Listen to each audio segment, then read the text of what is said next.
ষড়যন্ত্র এখনো শেষ হয় না। বাংলাদেশ যতক্ষণ পর্যন্ত এই কুলাঙ্গার এবং স্বাধীনতা বিরোধী এবং মুক্তিযুদ্ধে পরাজিত শক্তিকে এই দেশ থেকে বিতাড়িত না করতে পারবে, ততক্ষণ পর্যন্ত কিন্তু আমাদের এই যুদ্ধ চলবে।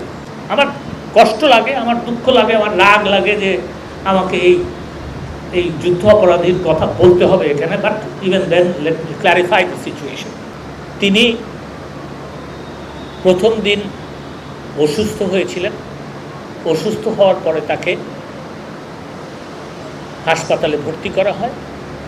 হাসপাতালে তিনি মৃত্যুবরণ করেন।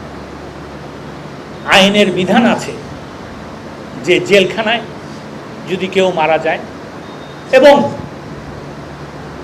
যে জিনিসটা আমাদেরকে, যেই অধিকার থেকে আমাদের সকলকে বঞ্চিত করা হয়েছে, ব্যাপারটা হচ্ছে যে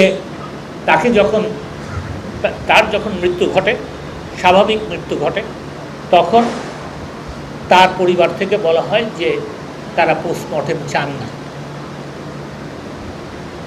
এবং আমরা ইনসিস্ট করি যে না, পোস্টমর্টেম করতে হবে। তার কারণ এটা জেলখানায় যখন মারা গেছে, তা এই পরে তারা অন্য অপপ্রচার করতে পারে। আমরা বলেছি যে না, পোস্টমর্টেম করতে হবে, স্বাভাবিক মৃত্যু হয়েছে কিনা এটা পোস্টমর্টেম থেকেই আসবে। এবং সেই পোস্টমর্টেমের সকল প্রস্তুতি যখন নেওয়া হয়েছে, তখন তারা আবারও বলেছে, এবং তার যে দলের অনুসারীরা, সেই দলের অনুসারীরা, সেই দলের নেতৃবৃন্দ এবং এই যুদ্ধ অপরাধীর পরিবারের সদস্যরা, তার ছেলে এখানে আছে, তারা সকলে বলেছে আমরা লিখিত দিব যে এটা স্বাভাবিক মৃত্যু হয়েছে এবং আমরা কোনো মামলা করব না।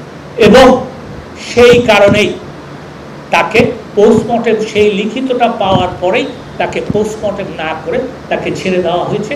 তার কারণ আইনে সেটাও আছে।